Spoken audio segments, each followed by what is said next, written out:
Hi guys, you're watching 𝗪𝗙𝗢𝗢𝗢 Van Life, and behind us is our 40-year-old van that we've been living in for the last 2 months while travelling around Europe. And these are some of the regrets we've noticed after our van build. So let's get on with the video. So our first biggest regret from building the van is where we've placed the grey water tank, and right behind me in the kitchen underneath the sink you can see where we have put the grey water tank right down there, and it's taken up an awful lot of space. A couple of people have commented on this that's seen in our previous videos, and now after living in the van for almost 2 months we certainly agree that this was the bad place to put it. Underneath the van we have so much free space that we should have put the tank, and I think we're going to be doing that in the future when we get back to Ireland, and then we can have some more free space because we definitely need it while living in a small van. So next is not having a shoe rack. So we have nowhere to put our shoes, so we have them here at the passenger's footwell, so my footwell, and it's not too bad, but it's just like we should have somewhere to put our shoes. So yeah, we need somewhere else because we go to get into the van sometimes and the shoes are all over the place and you're stepping over stuff. So if you had like a designated shoe rack, shoe place, it'd be a lot better. Yeah. So in here is where we keep our gas bottle, and if you lift this up you see all our kitchen equipment and cutlery sets are on top of it. And a big pain is that when we want to turn the gas on we have to take everything out, reach in, turn the gas on, and similarly before we go to bed we have to take everything out, reach in, turn it off, and then put everything away. It would have been a lot handier if we had somewhere else that we could place the gas bottle and we could turn on and turn off very easily, but in here it was dead space, but it's just a very inconvenience. So that's another one of our regrets.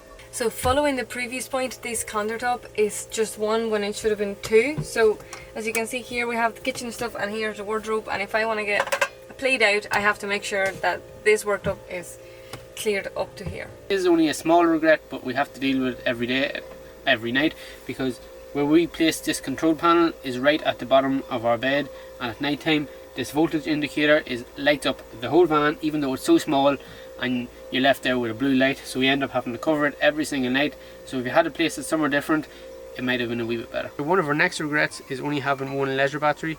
Ideally we would like to have 2, but we thought we were tight for space, that's why we went for 1.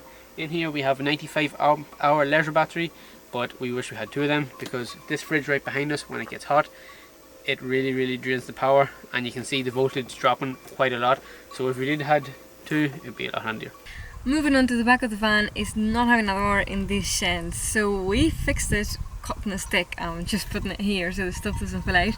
It has done the job, but I actually don't know why we didn't put a door here at the start, because stuff was falling out while we were driving. So our next regret is not going for a compressor fridge for the very start. At the start we went for a 3-way fridge which was bigger, and that's why we have this cupboard here. We wouldn't have designed the kitchen like this, but because the other fridge went to here, now we have that tiny cupboard in there, which is, it's not bad, but we wouldn't have done that at the start if we had got this fridge. Another thing with the kitchen is that this door here hits off the couch and you can't open it fully, and it's really annoying.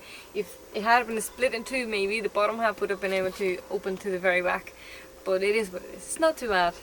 So another one of our regrets is not putting a high roof on Fergus. It did come with this pop-up roof, and although it is good and lets in air and we can stand up, but a high roof gives us more storage, more standing space, and the reason why we didn't do it is because we thought in Ireland that we wouldn't get into anywhere because of the barriers, but over in Spain that's not the case, and if you had a high roof van you would get in absolutely fine.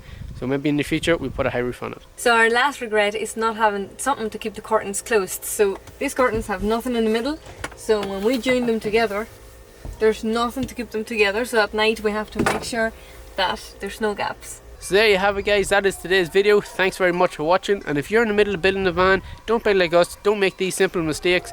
So I hope this video is helpful to you guys.